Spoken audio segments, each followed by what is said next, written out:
भागवतम स्कन्द 3 अध्याय 7 श्लोक संख्या 20 माथि चर्चा गर्दैछौँ। सम्भवतः हिजो 19औं नम्बरको श्लोक पनि राधा अष्टमीको कारणले यो पढिएको छैन जस्तो लाग्छ। हामी त्यो पनि पढ्नेछौँ र 20औं नम्बरको श्लोकमाथि चर्चा गर्नेछौँ। र सुरुमा हामी यहाँ चाहिँ जय राधा माधव कीर्तन गर्नेछौँ है त। जय राधा माधव कुञ्ज बिहारी,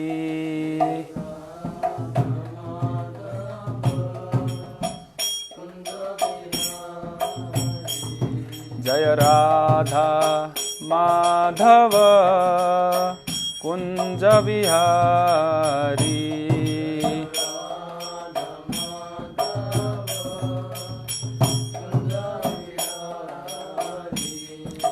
गोपी जन वल्लभ गिरिवरधारी,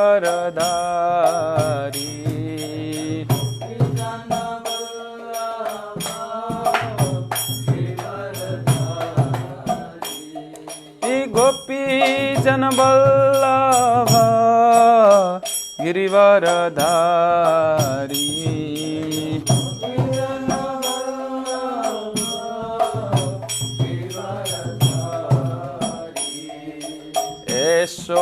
यशोधानन्दन ब्रज जनरञ्जन,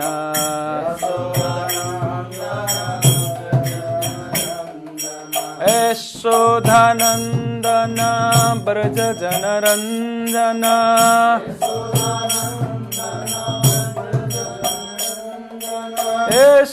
यशोधानन्दन ब्रज जनरञ्जन,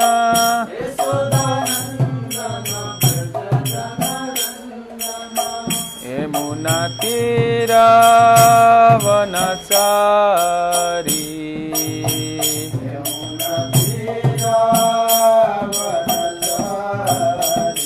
जय राधा माधव कुञ्ज बिहारी,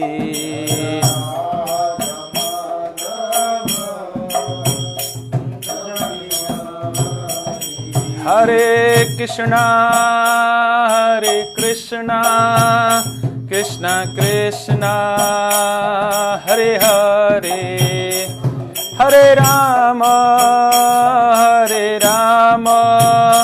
राम राम हरे हरे,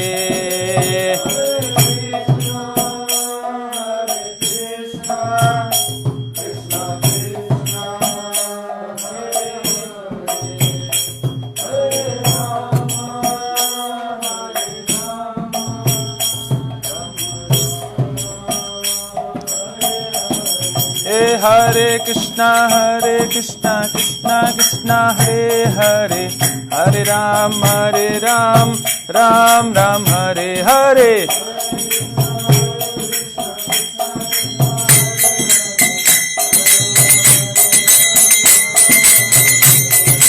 हरे कृष्णा कृष्णा कृष्णा हरे हरे, हरे राम राम राम हरे हरे,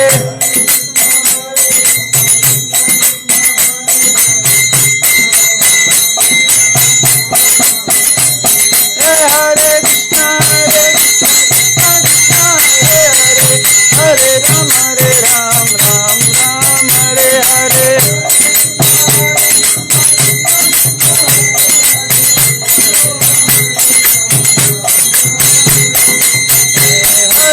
कृष्णा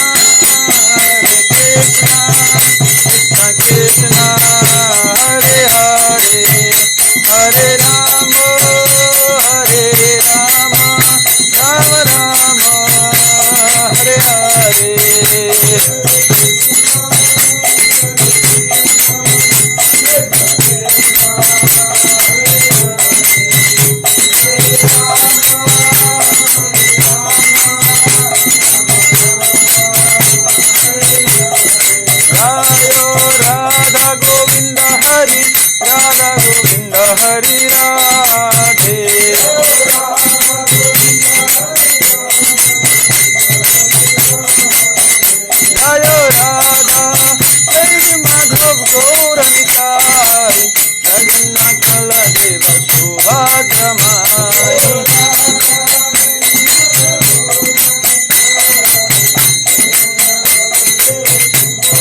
जय प्रभुपाद प्रभुपाद प्रभुपाद जय श्रील प्रभुपाद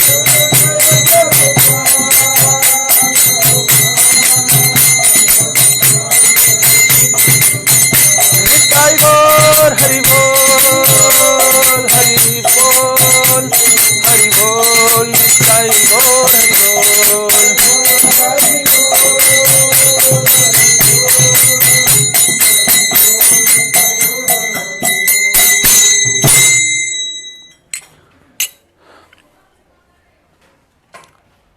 श्री श्री राधा गोविंद हरि भगवान की जगन्नाथ बलदेव सुभद्र महारानी की गौर निताई की श्रील प्रभुपाद की ओम नमो भगवते वासुदेवाय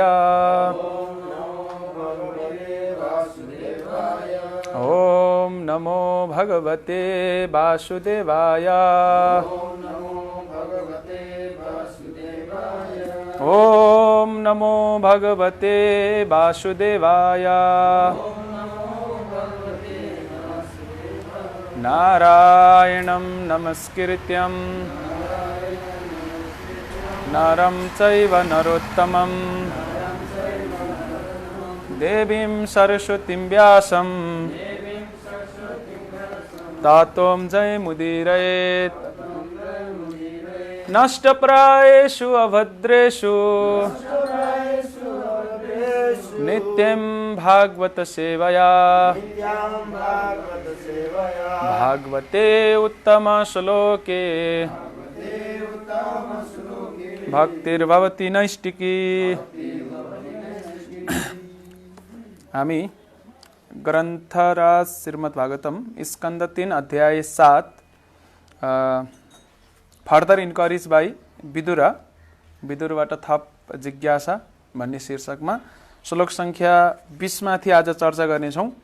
तर सम्भवतः हामी हिजो यो 19औं श्लोका पनि हामी वाचन गर्नु उपयुक्त हुन्छ होला। हामी 19औं श्लोका एकचोटि वाचन गर्नेछौँ र 20 नम्बरको श्लोका पनि वाचन गरेर अरू प्रवचनलाई अगाडि बढाउनेछौँ है त। यस्सेवया भगवतः कूटस्थस्त मधुद्विषः रतिरासो भवेत् तीव्रः पादयोर्वे सनार्दनः।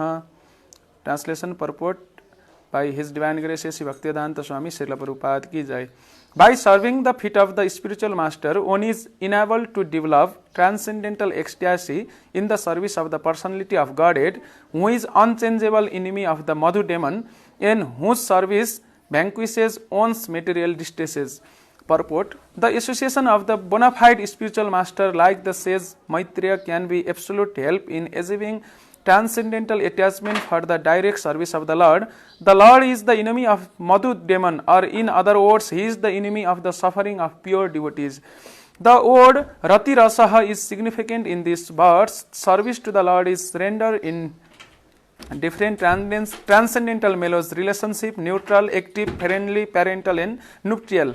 Or living entity in the liberated position of the transcendental service to Lord becomes attracted to one of the above mentioned mellows, and when one is engaged in transcendental loving service to the Lord, one's service attachment in the material world is automatically vanquished. As stated in Bhagavad Gita 2:59, Rasa Varjam Rasopiyasya Param Tirštva Nivartante. Text number 20.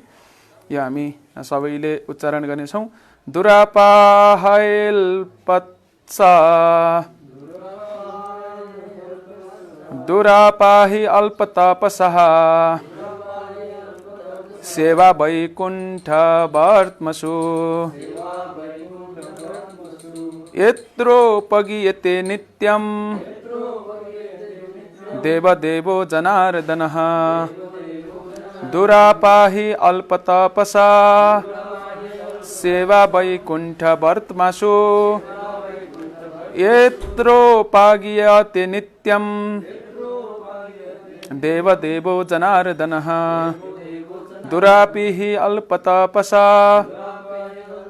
सेवा वैकुण्ठ वर्त्मसु यत्रोपागीयते नित्यं देवो देव जनार्दनः।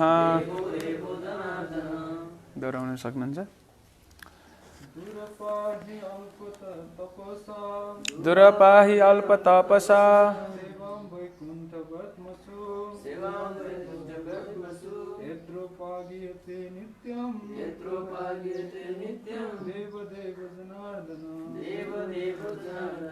Durapa, rarely obtainable.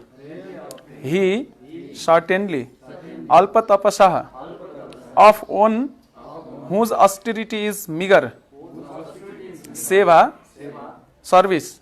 Vaikuntha, the transcendental kingdom of God. Vartmasu, on the path of. Yatra, wherein. Upagiyate, is glorified. Nityam, always. Deva, of the demigods. Devaha, the Lord. Janardanaha, the controller of the living entities. Translation purport.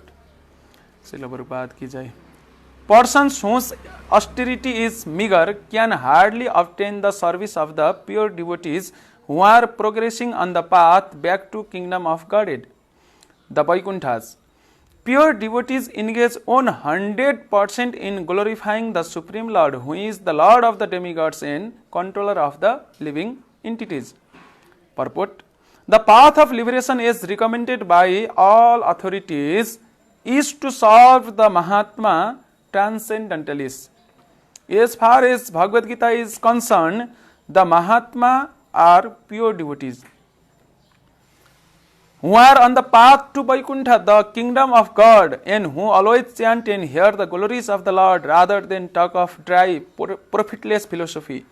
This system of association has been recommended since time immemorial, but in the age of quarrel and hypocrisy, it is especially recommended by Lord Chaitanya Mahaprabhu. Even if one has no assets of the favorable austerity, if he nevertheless takes shelter of the Mahatma who are engaged in chanting and hearing the glories of the Lord, he is sure to make progress on the path back home, back to Godhead. Om Ajnanatimirandhasya Jnananjanasalakaya Chakshurunmilitam Mena Tasmai Shri Guruve Namaha. Shri Chaitanya Manobhishtam Istapitamena Bhutale Swayam Rupaha Kadamayam Dadati Sopadantikam Vandeham Shri Guru Shriyota Padakamalam Shri Gurun Vaishnavam Sacha Shri Rupam Sagrajatam Sahagana Raghunatham Vitam Tam Sajivam Sadhvaitam Savadhutam Parijana Sahitam Krishna Chaitanya Devam Shri Radha Krishna Padan Sahagana Lalita Shri Vishakhan Vitamsa. He Krishna Karuna Sindhu Dinabandhu Jagatpate Gopesha Gopika Kanta Radha Kanta Namastute Tapta Kanchan Gaurangi Radhe Vrindavaneshwari Vrishabhanu Shute Devi Pranamami Haripriya Vancha Kalpataruvasya Kirpa Sindhu Bevacha Patitanam Pavanebhyo Vaishnavebhyo Namo Namaha. Jai Shri Krishna Chaitanya Prabhu Nityananda Shri Advaita Gadadhara Srivasadi Gaura Bhakta Vrinda. Hare Krishna Krishna Krishna Hare Hare Hare Rama Rama Rama Hare Hare. Mukham karuti vachalam pangum langaite grim et kripaha tamaham bande Shri Gurun Dinatarinam Paramananda Madhavam Shri Chaitanya Ishwaram.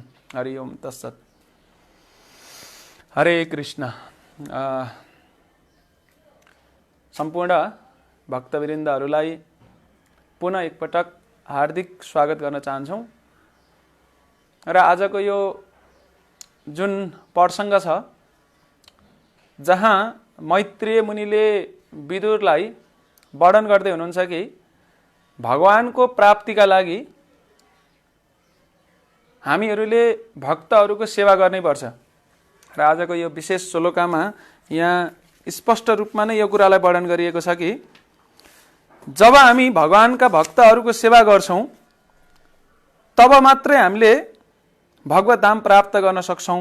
यो सार यहाँ प्रभुपादजीले तात्पर्यमा स्पष्ट रूपमा वर्णन गर्नुहुन्छ।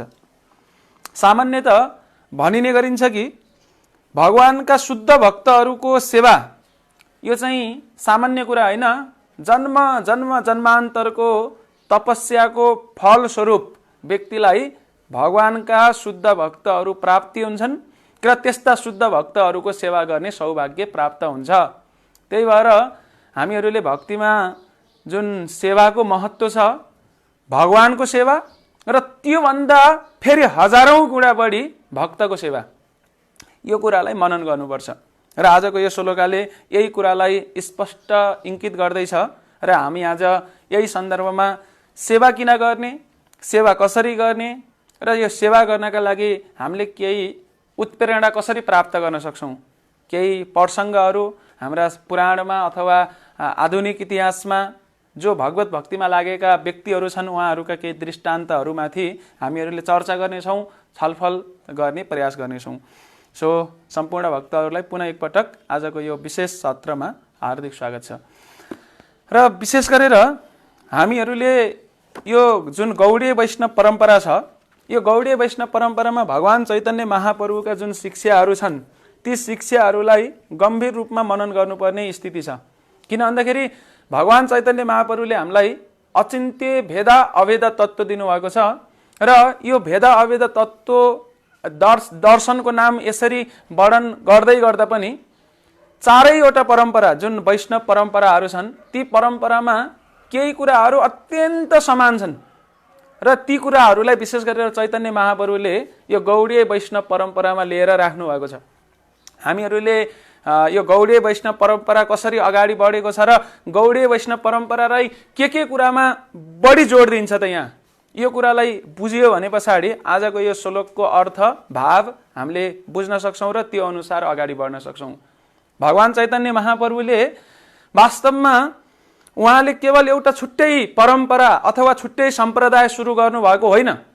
यो जुन गौडीय वैष्णव परम्परा छ जुन चाहिँ वर्म परम्परामा आधारित छ, माध्वाचार्यको लाइनमा छ, तर माध्वाचार्यको लाइनमा भइकन पनि यो परम्परामा चाहिँ अरू चारैवटा अरू बाँकी तीनवटा परम्पराको पनि सार यहाँ लिएर राख्नु भएको छ। जस्तो कि हामीसँग चारवटा आधिकारिक गुरु शिष्य परम्पराहरू छन्। पद्म पुराणमा वर्णन गरेको छ कि सम्प्रदाय विहीन मन्त्रस्ते निष्फलमतः अत कलौ भविष्यन्ति चतुर सम्प्रदायहीन श्री वर्म रुद्र सनक वैष्णव क्षिति पावन चतुरास्ते कलौ भव्ये उत्काले पुरुषोत्तमात् रामानुजम श्री श्रीचक्रे मध्वाचार्यम चतुर्मुख विष्णु स्वामिनम रुद्रो निम्बादित्यम चतुर्सनः भनेर चाहिँ चारवटा आधिकारिक गुरु शिष्य परम्परा छन् है त। यसरी वर्णन भयो र ती चारवटा जुन गुरु शिष्य परम्पराहरू छन् यो परम्परा भनेको के हो त? सबैभन्दा पूर्ण सबभन्दा पूर्ण पर्फेक्ट व्यक्ति संसारमा एकजना मात्र हुनुहुन्छ को? भगवान। अनि त्यही भएर भगवानको कृपा अथवा भगवानबाट जुन ज्ञान प्रवाह हुन्छ त्यो ज्ञान हामीसम्म पुग्नका लागि एउटा बाटो हुन्छ कि पद्धति हुन्छ, चेन हुन्छ। भनेको गुरु शिष्य हुँदा हुँदै एउटा जुन अनब्रोकन चेन भन्छ, काहीँ पनि टुटफुट नभएको जुन यो मार्ग छ यसलाई भन्छ गुरु शिष्य परम्परा। र यस्ता परम्पराहरू कतिवटा छन् रे? पद्म पुराणले वर्णन गर्छ चारवटा। के हुन्? श्री वर्म रुद्र सनक भनेको श्री परम्परा, अनि रुद्र परम्परा, वर्म परम्परा र यो जुन कुमार परम्परा अर्थात् सनकादि परम्परा। र यो चारवटा परम्पराहरूमा विशेष गरेर त्यहाँ जे कुरालाई मुख्य जोड दिएको छ त्यो जोड दिएको कुरालाई आजको यो श्लोकमा हामीले यहाँ प्रभुपादजीले स्पष्ट पारेको देख्छौँ। र यहाँ चाहिँ मैत्रेय मुनिले त्यही कुरालाई जुन भगवानका भक्तहरूको सेवा गरिन्छ, भगवानको सेवा गरिन्छ र सेवा गर्नका लागि जुन हाम्रो दार्शनिक अवस्था हुनुपर्छ यो सबै कुराहरू यो श्लोकभित्र लुकेको छ। त्यही भएर चैतन्य महाप्रभुले के गर्नुभयो, चारैवटा परम्परा, यी चारैवटा परम्पराका मूल दुई दुईवटा बुँदाहरूलाई झिकेर यो गौडीय वैष्णव परम्परामा के गर्नुभयो, मिलाउनु भयो, ताकि हामी यहाँ चाहिँ एउटा परम्पराको मात्र होइन कि जति पनि परम्पराहरू छन् यी चारैवटा परम्पराहरू, त्यो चारवटा परम्पराहरूलाई सारभूत रूपमा ग्रहण गर्ने सौभाग्य प्राप्त गरेका छौँ। जस्तो कि श्री सम्प्रदायबाट चैतन्य महाप्रभुले दुईवटा कुराहरू ल्याउनु भएको छ। त्यहाँ चाहिँ प्रमुख दुईवटा कुरालाई जोड दिन्छ। एउटा हुन्छ भगवानको शुद्ध भक्ति जसमा ज्ञान र कर्मको कुनै पनि लेप छैन, हैन। यतापट्टि हाम्रो भक्ति रसामृत सिन्धुमा पनि यो कुरालाई वर्णन गरिएको छ कि ज्ञान कर्म अनावृत भनेर शुद्ध भक्ति त्यो हो जसमा चाहिँ ज्ञान र कर्मको कुनै पनि लेप छैन। त्यही भएर भक्ति जुनमा ज्ञान र कर्मको लेप छैन, यसलाई चाहिँ रामानुज परम्परामा निकै प्रधानता दिन्छ र त्यो कुरालाई रामानुजाचार्यसँगबाट चैतन्य महाप्रभुले लिएर गौडीय वैष्णव परम्परामा राख्नु भएको छ। त्यही भएर हामीहरूले शुद्ध भक्तिको निकै कुरा गर्छौँ र शुद्ध भक्ति के हो, जहाँ चाहिँ ज्ञान र कर्म आदि इत्यादिको कुनै लेप छैन, त्यहाँ चाहिँ केवल भगवानको सेवा गरिन्छ शुद्ध स्थितिमा। यो कुरा रामानुजा परम्पराबाट ल्याउनु भयो। अनि अर्को कुरा पनि ल्याउनु भयो, भक्तजन सेवा भनेको चाहिँ भक्तजनहरूको सेवा। यो रामानुजा परम्परामा चाहिँ भक्तहरूलाई सेवा गर्नुपर्छ भन्ने एकदमै प्रधानता दिन्छ। भक्तजनहरू गुरुजनहरूको सेवा बिना हाम्रो यो जीवन धन्य हुँदैन। त्यही भएर भक्तहरूको वैष्णवहरूको सेवा गर्नै पर्छ भन्ने जुन मान्यता छ, रामानुजाचार्यले जुन यो शिक्षा दिनुभएको छ, यो कुरालाई पनि चैतन्य महाप्रभुले रामानुजाचार्यबाट अर्थात् श्री वैष्णव परम्पराबाट लिएर गौडीय वैष्णव परम्परामा राख्नु भएको छ।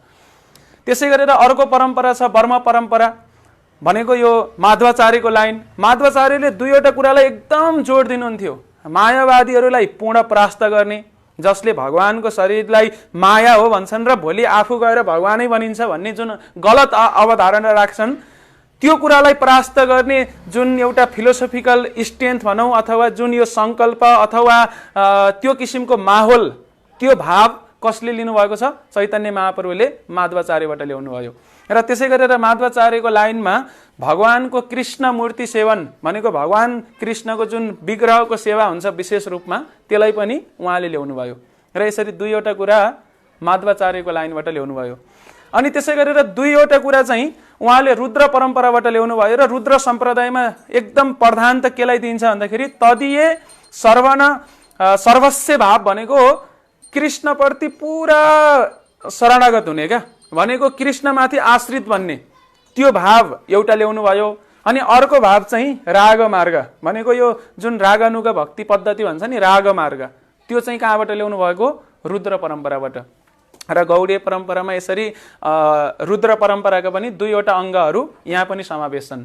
र अन्तमा चाहिँ कुन परम्परा बाँकी रह्यो, निम्बार्क परम्परा अथवा कुमार परम्परा। र कुमार सम्प्रदायबाट चाहिँ उहाँले दुईवटा कुराहरू ल्याउनु भएको छ। एउटा हो राधिका रानी प्रति पूर्ण शरणागति, राधा रानीको चरण कमलमा श्री श्री राधा वेणी माधव भगवान की जय, राधा रानीको चरण कमलमा समर्पित बन्ने, जसलाई भन्छ एकान्त राधिका आश्रय, राधिकाको शरणमा जाने। र दोस्रो चाहिँ गोपी भाव। यसरी चारैवटा परम्पराबाट दुई दुईवटा कुराहरू लिएर गौडीय वैष्णव परम्परामा राख्नु भएको छ। र यी सबै आठवटा बुँदाहरूलाई हामीले अलिकति ध्यान दिएर गहिरिएर हेर्ने भने पछाडि यहाँ के कुरालाई जोड दिएको छ भन्दाखेरि भगवानका भक्तहरू र भगवानको सेवा, विशेष गरेर भगवान र भगवानका भक्तहरूको सेवा गर्ने भाव चारैवटा परम्परामा विद्यमान छ। त्यसमाथि पनि विशेष गरेर हामीले आज चर्चा गर्दैछौँ कसरी हामी भगवानका भक्तहरूको सेवा गर्नुपर्छ, भगवानका भक्तहरूको सेवा गरेर हामीलाई के फल प्राप्ति हुन्छ। त्यही भएर सेवा भनेको सबै शास्त्रको सार हो। वास्तवमा हामीहरूले त अझ जुन हाम्रो दैनिक यो जुन इस्कन छ, श्रील प्रभुपादजीले यो अन्तर्राष्ट्रिय कृष्ण भावनामृत सङ्घ स्थापना गर्दाखेरिदेखि नै उहाँले स्पष्ट गाइडलाइनहरू दिनुभएको छ। त्यही भएर पछिल्लो समय होइन, अहिले हाम्रो धेरै ठाउँमा यो सनातन धर्मावलम्बीहरू अझै पनि एकदमै व्यवस्थित रूपमा सबै प्रचार प्रसार नगरेको जस्तो नै देखिन्छ होइन। मठ मन्दिरहरू अहिले उपेक्षित छन्। र त्यो स्थितिमा श्रील प्रभुपादजीले चाहिँ यो अन्तर्राष्ट्रिय कृष्ण भावनामृत सङ्घका जति पनि मन्दिरहरू छन्, यी मन्दिरहरूमा यहाँ संलग्न यहाँका जति पनि भक्तवृन्दहरू छन्, यहाँका सदस्यहरू छन्, ती सबैका लागि भनेर उहाँले स्पष्ट गाइडलाइनहरू दिनुभएको छ। जस्तो कि हामी हरेक दिन बिहान 4:30 बजे के गर्छौँ? मङ्गल आरती गर्छौँ।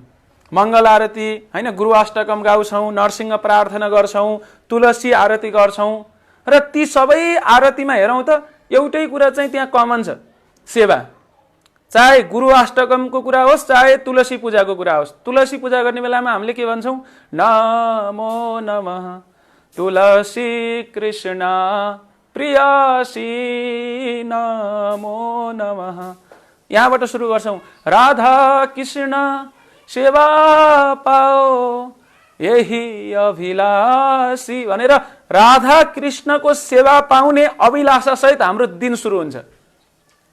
त्यसपछि हामीले माला जप गर्छौँ, हरे कृष्ण कृष्ण कृष्ण हरे हरे, हरे राम राम राम हरे हरे। र यो हरे कृष्ण महामन्त्रको जप के हो? यो पनि सेवा हो। किन सेवा हो भन्दाखेरि हरे कृष्ण महामन्त्रको मिनिङ अर्थ हामीले विचार गर्यौँ भनेपछि, चिन्तन गर्यौँ भनेपछि यसको अर्थ के हुन्छ? हे राधा रानी। हरा शब्दले केलाई सम्बोधन गर्छ? राधा रानीलाई।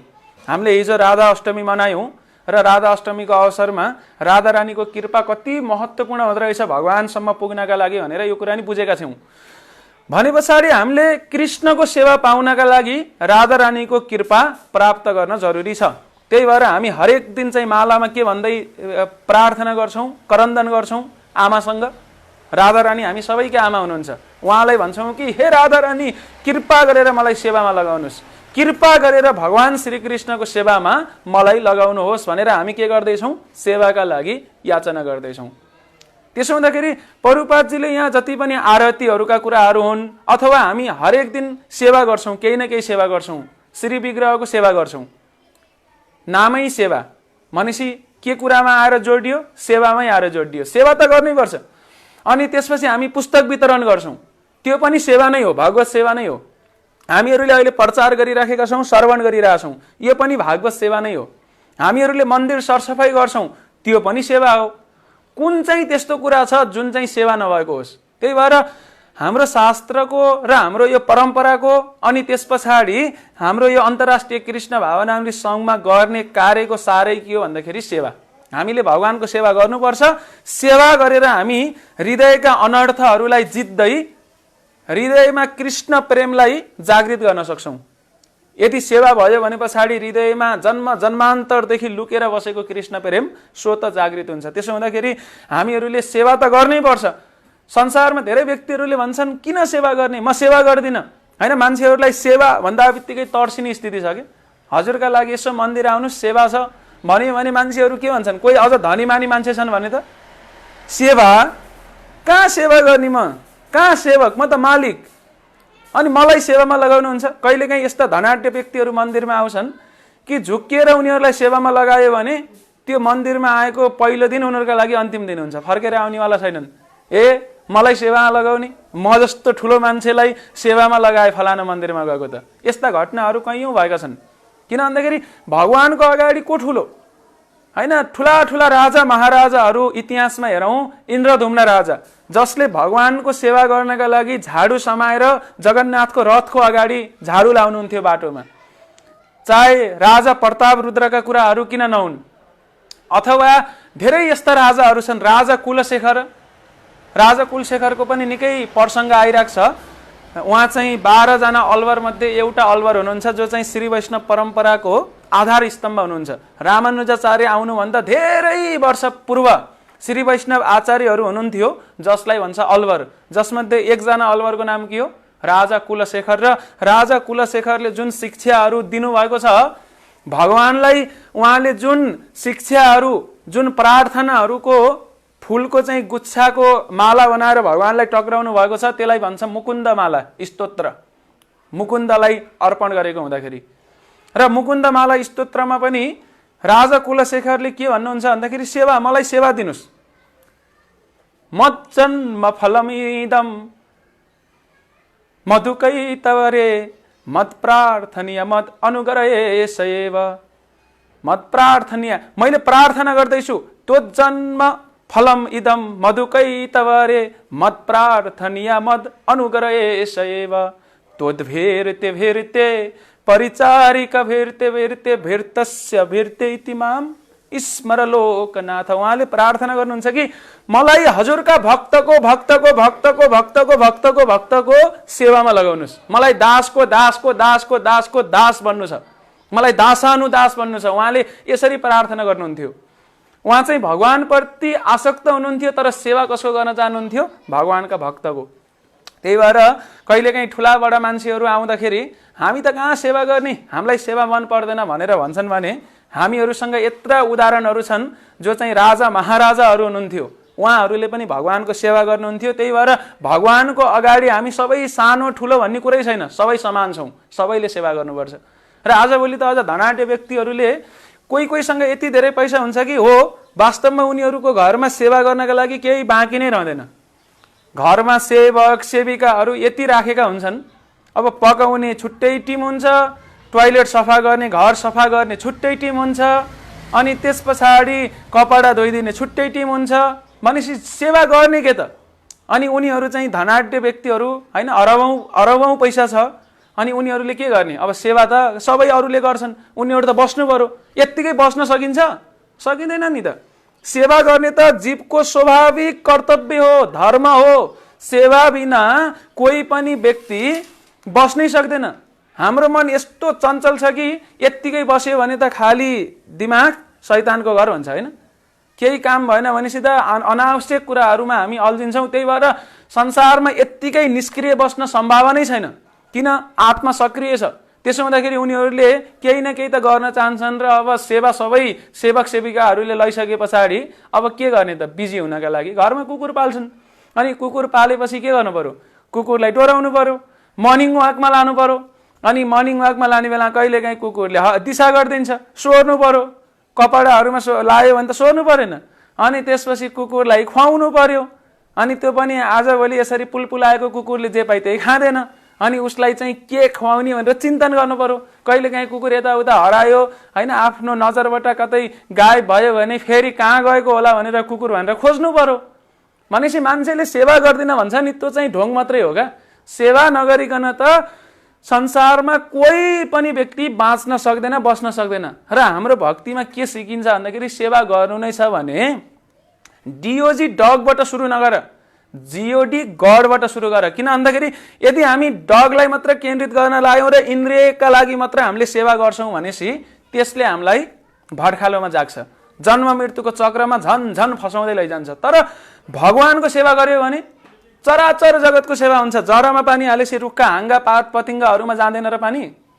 त्यस्तै गरेर त्यो कुकुर पनि भगवानकै यो विराट ब्रह्माण्डको एउटा अङ्ग हो, उसलाई पनि सेवा पुग्छ। तर कुकुरलाई मात्र सेवा गर्छु, अरूलाई सेवा गर्दिन भन्ने मानसिकता चाहिँ त्यो उत्तम होइन। त्यही भएर हाम्रो जुन धर्मको सारै के हो? सेवा। र यसरी सेवा नै हामीले बिहानदेखि बेलुकीसम्म निरन्तर रूपमा के गरिरहेछौँ? सेवा नै गरिरहेछौँ। र आध्यात्मिक संसार भनेको त सेवाको अर्को नामलाई चाहिँ आध्यात्मिक संसार भन्न पनि मिल्छ। कृष्णको सेवा आध्यात्मिक संसारको के हो? मूलमुटु हो। त्यही भएर त्यहाँ चाहिँ गोपी मन्जरीहरूले पनि, हामीहरूले हिजो सरदेव पत्री प्रभुजीको प्रवचन सुनेका थियौँ होइन, जुन अनलाइन प्रसारण भएको थियो। र प्रभुजीले चाहिँ त्यहाँ बार बार एउटै कुरा जोड्नु भएको थियो कि गोलोक वृन्दावनमा पनि गोपी मन्जरीहरू, अष्टसखीहरू, गोप सखाहरू सबैले के गर्ने हो त्यहाँ? ल हामी त अब मुक्ति प्राप्त गरियो, गोलोक वृन्दावनमा छौँ, के गर्नु पर्यो भनेर पलेटी मारेर बस्ने होइन, खुट्टा पसारेर बस्ने होइन। त्यहाँ गोपीहरूले गर्ने भनेको नि सेवै हो, मन्जरीले गर्ने भनेको नि सेवै हो। मन्जरीहरू जसले चाहिँ कृष्णसँग डाइरेक्टली भेट्न पनि पाउँदैनन्, उनीहरूले पनि सेवा गर्छन्। कसरी? फुल टिपेर विभिन्न तरिकाले भगवानको सेवामा आफूभन्दा अग्रजलाई सेवा गरेर होइन। हिजो एउटा प्रसङ्ग सरदेव पत्री प्रभुजीले जोड्नु भएको थियो। श्रीनिवास आचार्य जो चाहिँ हाम्रो गौडीय वैष्णव परम्परामा महान आचार्य हुनुहुन्छ, र उहाँ चाहिँ एकपटक के गर्नुभएको थियो? भगवानको लीलामा होइन ध्यानमग्न हुँदै चाहिँ उहाँ चाहिँ ध्यानमग्न भएर लीला प्रवेश गर्नुभएको थियो। र त्यो बेलामा उहाँलाई सघाउनका लागि उहाँको शिष्य उहाँको ध्यानमा प्रवेश गर्नुहुन्छ र भगवानको लीलामा के गर्नुहुन्छ? उहाँले पनि भगवानको अथवा राधा रानीको सेवामा सघाउनुहुन्छ। यो कथा त हामीले हिजोको प्रसङ्गलाई फेरि रिक्याप गरेर पनि गर्न सक्छौँ, म त्यतातिर विस्तृत गइनँ। तर सार के हो भन्दाखेरि जहाँ पनि सेवा नै हो। गोपी मन्जरी जसले पनि गर्छन् सेवा। यशोदा मैयाले गर्नुहुन्छ सेवा, नन्द महाराजले गर्नुहुन्छ सेवा। इतिहासमा हेर्नुहोस्, ध्रुव महाराजको प्रसङ्ग गरौँ, उहाँले भगवानको सेवै गर्नुभयो। अम्बरीश महाराजले सबै इन्द्रियहरू भगवानको सेवामा लगाउनु भयो, मनलाई पनि भगवानको सेवामा लगाउनु भयो। प्रहलाद महाराजले निरन्तर भगवत सेवा गर्नुभयो। हरेक उदाहरणमा चाहिँ एउटा कमन फ्याक्टर छ जसलाई भन्छ सेवा। त्यही भएर हामीले भगवानको सेवा त गर्नै पर्छ र अझ शास्त्रमा पनि भगवान श्रीकृष्णले वर्णन गर्नुहुन्छ र यो चाहिँ शुकदेव गोस्वामीले भागवतमा पनि वर्णन गर्नुहुन्छ कि शुश्रूषा श्रद्धानस्य वासुदेव कथा रुचि स्यान महत् सेवाया विप्र पुण्य तीर्थ निसेवता भनेको चाहिँ के हो भन्दाखेरि भगवान वासुदेवको कथामा रुचि ल्याउनु छ भने एउटै मात्र उपाय छ। के गर्नुपर्छ? जसले भगवानको सेवा गरेका छन्, जो भगवानको भक्तिमा लागेर सम्पूर्ण अनर्थहरूबाट मुक्त छन्, त्यस्ता महात्माहरूको सेवा गर्नुपर्छ रे। भनेको कुरा एकदम क्लियर छ। भगवानको भक्तिमा रुचि आओस् भनेर तपाईले चाहनुहुन्छ, मैले चाहन्छु भने एउटै उपाय के रहेछ? भगवानको भक्तहरूको सेवा गर्ने, अर्थात् भगवानको सेवा गर्ने। र यदि त्यो सेवा गरिँदैन भनेपछि कथामा रुचि आउँदैन हैन। यसो फेसबुकमा लाइभ आएको देखिन्छ अनि त्यस पछाडि यसो हेरो 2 मिनेट पनि हेर्न पाइरा हुँदैन, अर्को चेक गर भनेर स्क्रोलिङ गर्न मनले खोजिहाल्छ हैन। अथवा प्रत्यक्ष उपस्थित भएको छ भने नि निद्राको हामी काखमा पुगिसकेका हुन्छौँ। अनि अब कथा सुरु हुन लाग्यो भने पछाडि चाहिँ टाउको दुख्न नि सुरु हुन्छ, फेरि अब सुन्नुपर्ने भयो 1 घण्टा भनेर हो। त्यही भएर यो सबै कुराहरूमा किन चाहिँ रुचि प्रकट भएको छैन भन्दाखेरि हामीले जुन एप्रोच छ नि त्यो एप्रोचै गलत गरेका छौँ क्या। भनेको सही एप्रोच के हो, सही तरिका के हो? भगवानको भक्तिमा अगाडि बढ्ने भन्दाखेरि सेवा। जब सेवा गर्छौँ, सेवा गर्दा गर्दा गर्दा गर्दा गर्दै हामीलाई भगवानको नाम जप्न पनि रुचि आउँछ, हामीहरूलाई भगवानको कथा श्रवण गर्न पनि रुचि आउँछ, गुरुजनहरूको सेवा गर्न पनि रुचि आउँछ, प्रचार प्रसार गर्न पनि रुचि आउँछ। सेवा बिना बाँच्नै सक्दैनौँ। तर जब बिस्तारै यो सेवा, त्यही भएर सेवाको प्रोसेसमा हामी जानै पर्छ। जति पनि भक्तिका अरू प्रक्रियाहरू छन् त्यो प्रक्रियामा तपाईलाई रुचि बढाउनका लागि हाम्रो सही तरिका के हो भन्दाखेरि सेवा। कसको सेवा? भगवानको सेवा, भक्तको सेवा। अझ भनिन्छ कि भगवानको डाइरेक्ट सेवा भन्दा महत्त्वपूर्ण, हजारौं गुणा महत्त्वपूर्ण चाहिँ भगवानका सेवक भक्तहरूको सेवा गर्नु हो। उदाहरणका लागि हेरौँ है त, कोही गृहस्थ व्यक्ति छ भने त्यो गृहस्थ व्यक्तिलाई हामीले सेवा गर्नु पर्यो, केही उपहार लगाएर सेवा गरौँ भनेर सोच्ने हो भने पछाडि अब गृहस्थ त अलि ठुलै मान्छे हुन्छ, त्यसलाई सानोतिनो उपहार दिएर हुँदैन हैन। जस्तो कि अब एकदम धनाढ्य मान्छेलाई 2 रुपियाँको कुरा दिएर त हुँदैन नि त, 10 रुपियाँको कुरा दिएर हुँदैन। अब उसलाई खुसी बनाउनै छ, सेवा गर्नु नै छ भने बुद्धिमान मान्छेले के गर्छ? उसका छोरा छोरी नाति नातिना को छन् भनेर पत्ता लगाउँछ। सबैभन्दा साना बच्चाहरूका लागि खेलाउन किनिदिन्छ। अनि उसको घरमा जाँदा त्यो बच्चा बच्चीलाई के खेलाउन लगाएर दियो भने 10 रुपियाँको अथवा 20 रुपियाँको खेलाउन दियो भने बच्चा बच्ची खुसी हुन्छन्। अनि बच्चा बच्ची खुसी भए पछाडि त्यो ठुलो मान्छे खुसी हुन्छ कि हुँदैन? घरको मूलमाली। अब उसैलाई सेवा गरेर प्रसन्न गर्न लागेको भए त त्यत्रो लगानी कहिले गर्ने हो, पैसा कहिले कमाउने हो, त्यत्रो अमूल्य उपहार कहिले दिने हो। तर सजिलो के भयो? उसलाई सेवा गर्नुको सट्टो उसका छोरा नातिलाई सेवा गरे ऊ प्रसन्न हुन्छ, कृपा प्राप्ति हुन्छ। ठिक त्यसै गरेर भगवानलाई सेवा गर्नका लागि त हामीसँग योग्यता छैन। हाम्रो सेवा भगवानले डाइरेक्टली स्वीकार गर्नुहुनेवाला पनि छैन। अब के गर्ने? भगवानका भक्तको जो हामीसँग नजिकै हुनुहुन्छ उहाँको सेवा गर्ने। र जब हामीले भगवानका भक्तहरूको सेवा गर्छौँ त्यस पछाडि हामीलाई भगवत कृपाको बाढी आउन सुरु हुन्छ जीवनमा। त्यही भएर हामी यो भगवानको सेवा गर्नुपर्छ भनेर शास्त्रमा वर्णन गरेको छ। यदि सेवा गरिएन भनेपछि त के हुन्छ? झुक्किएर आध्यात्मिक संसारमा गइएछ भने नि फर्किनुपर्छ भनिन्छ। सामान्यतः भगवानले गीतामा के भन्नुभयो? भगवानको त्यो धाम कस्तो छ अरे? न तद्भासयते सूर्यो न शशाङ्को न पावक यद्गत्वा न निवर्तन्ते तद्धामं परमं मम भनिदिनु भयो। भगवानको धाम जहाँ सूर्य चन्द्र छैनन् तैपनि उज्जवल छ, आफै स्वयं प्रकाशित छ।